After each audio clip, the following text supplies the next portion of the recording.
This video is meant to demonstrate the safe methods of refueling certain types of propane systems on school buses equipped with overfilling prevention devices, OPDs. This video is not meant to be a complete propane refueling training program. Additional training for refueling is required and can be provided by a propane professional.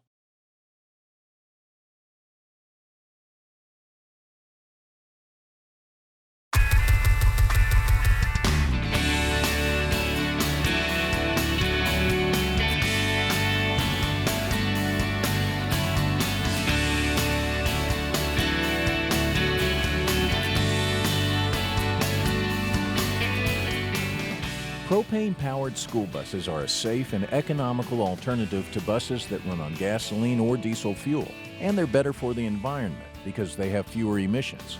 As with any fuel, you need to know how to use propane safely. That's what this program is about. We'll show you what propane is and how it behaves, the hazards of propane, how to control those hazards, how to prepare for potential incidents, and how to safely fuel a bus with propane. Propane is a fuel that's used for heating, cooking, grilling, and for powering vehicles. In its natural state, propane is a gas. Under pressure, it becomes a liquid, and that's the way it's stored and transported. That's what you can feel sloshing around inside the propane cylinder when you're putting a new cylinder on your barbecue grill. When propane is released to the atmosphere, liquid propane quickly turns back into a gas, expanding to 270 times its original volume. As a gas, it's colorless and odorless, so an odorant is added to give it a smell that can help you detect leaks. If you've ever seen or used a propane-powered forklift, you already know that propane is a safe, clean, and easy-to-use engine fuel. As a fuel, propane has some hazards that you probably already know about, and some new ones that we need to cover.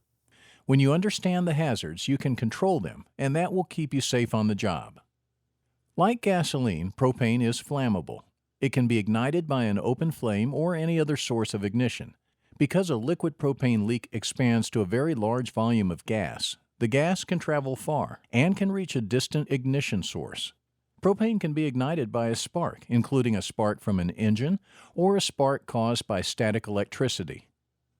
Clothing, especially clothing made from fleece or other synthetic fabrics, can cause you to build up a static charge by simply walking across dry ground. Another hazard is having propane come in contact with your bare skin or eyes. When propane vaporizes, it causes a refrigerating effect that makes everything it touches extremely cold. If it comes in contact with bare skin or your eyes, it can deeply freeze body tissues, sometimes causing severe burns. And finally, propane is non-toxic, but it can displace air, especially in enclosed spaces, which can lead to asphyxiation. These are all serious hazards, but they are all easily controlled. The best way to avoid all these hazards is to prevent leaks. When you're refueling your propane vehicle fleet, make sure that all equipment is working properly, and make sure that you handle it properly. Checking for leaks is easy. Just remember to smell, look, and listen. As we mentioned before, propane has an odorant called ethyl mercaptan added to it so you can smell if anything is leaking from a connection or service hose. Propane smells like rotten eggs, so the first way to check for leaks is to use your nose. Next, look for any telltale leaking around fittings or hoses. If the fitting or service hose contains liquid propane, the leak will appear as a white mist as the liquid propane escapes to the atmosphere and turns into a gas. Vapor leaks need to be identified with a soap and water solution that causes bubbles to form where the propane is leaking.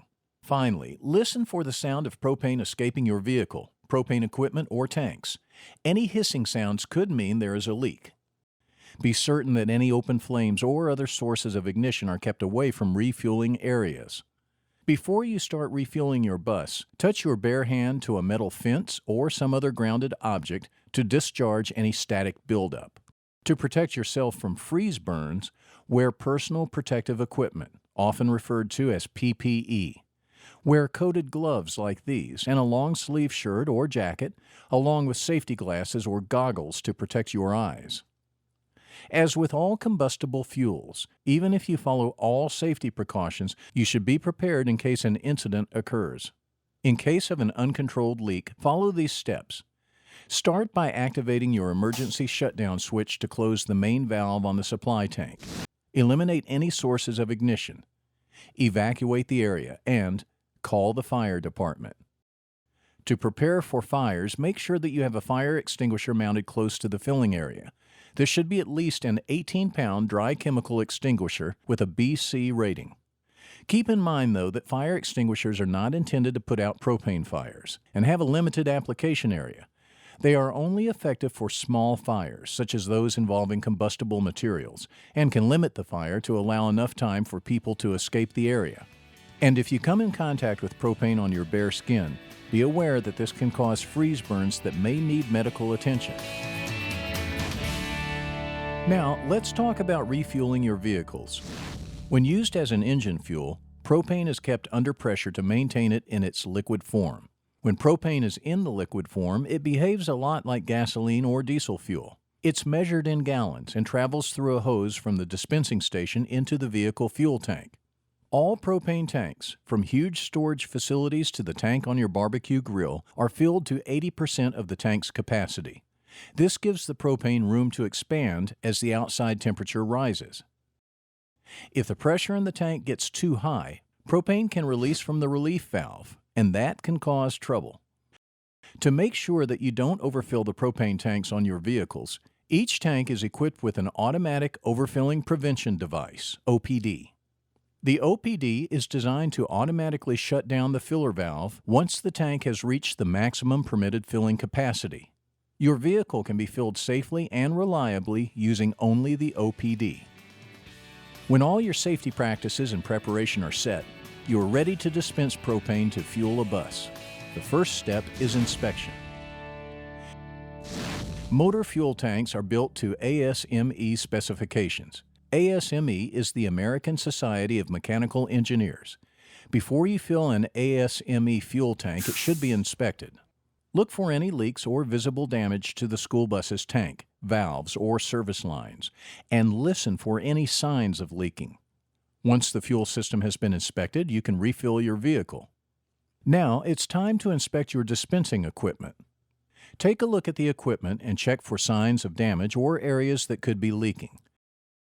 Check the hose for any signs of wear. Inspect the filler nozzle to ensure that it is in good condition and is not leaking. Be sure to follow any instructions for inspection or operation of your equipment that are provided to you by your propane dealer or supplier. Park the vehicle on level ground to ensure that the tank is properly filled. Set the parking brake and turn off the ignition. Be sure to set wheel chocks if required. Make sure that no one is inside the vehicle, and all people and potential ignition sources are at least 25 feet from where the filler nozzle connects to the bus. If your dispensing equipment has a meter, set the propane meter to 0. Remove the filler valve cap by turning the cap counterclockwise. Be sure to keep track of the cap for replacement after refueling. Take a look inside the filler valve. Make sure the O-ring in the filler valve is seated in the groove and is not damaged or missing. Never connect the filler nozzle to the filler valve if the O-ring is missing or damaged. This could result in a release of propane with the potential for injury or fire. Connect the propane filler nozzle to the filler valve and rotate the filler valve nozzle clockwise until it is firmly attached to the filler valve. Be sure the filler nozzle vent valve is closed if equipped. Turn the propane dispenser on. Now, slowly open the valve on the filler nozzle and begin refueling. When the OPD stops the flow of fuel into the tank, close the filler nozzle. Turn the propane dispenser off.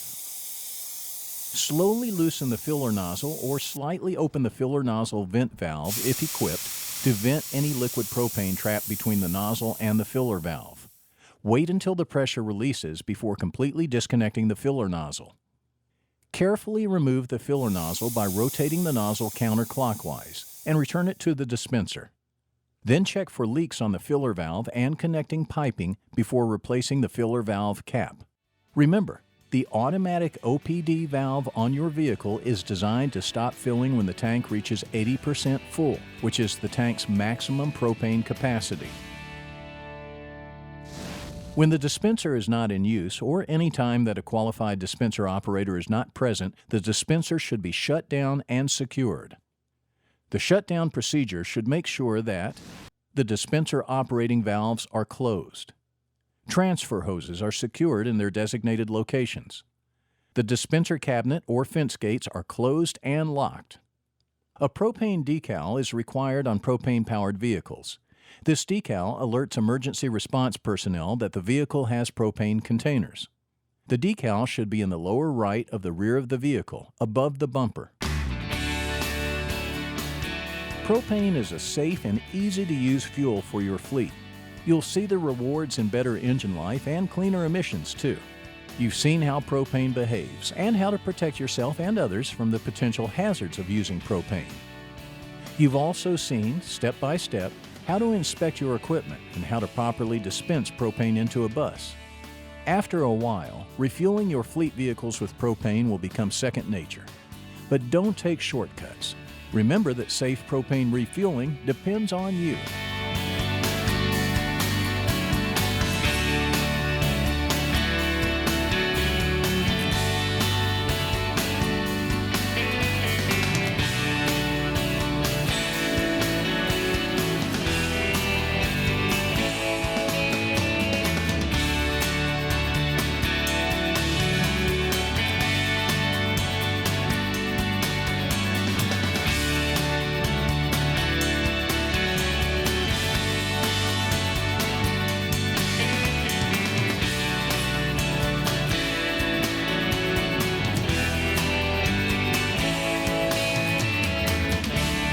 This video is meant to demonstrate the safe methods of refueling certain types of propane systems on school buses equipped with overfilling prevention devices, OPDs. This video is not meant to be a complete propane refueling training program. Additional training for refueling is required and can be provided by a propane professional. PERC and the industry members disclaim any liability for any personal injury, property damage, business losses, or other damages of any nature whatsoever, whether special, indirect, consequential, or compensatory, directly or indirectly resulting from the publication, use, or reliance on this video, or any information, apparatus, method, process, or similar item utilized in this video. This disclaimer of liability shall apply even if such loss or damage results, in whole or in part, from any acts or omissions of or by any negligence on the part of PERC or industry members or any persons who contributed to the development of the information contained in this video. PERC and industry members make no warranty or guarantee as to the accuracy or completeness of any information published in this video. Users of this video should consult the law of their individual jurisdictions for codes, standards, and legal requirements applicable to them. This video is not intended, nor should it be construed to 1. Set forth policies or procedures which are the general custom or practice in the propane industry, 2. To establish the legal standards of care owed by propane distributors to their customers, or 3. To prevent the user from using different methods to implement applicable codes, standards, or legal requirements. By disseminating or publishing this video, PERC is not undertaking to render any professional or other service to or on behalf of any person or entity. PERC and the industry members are not undertaking to perform any duty owed by any person or entity to any third party. Anyone viewing this video should rely on his or her own judgment, or, as appropriate, should seek the advice of a competent professional in determining the exercise of reasonable care in any and all circumstances.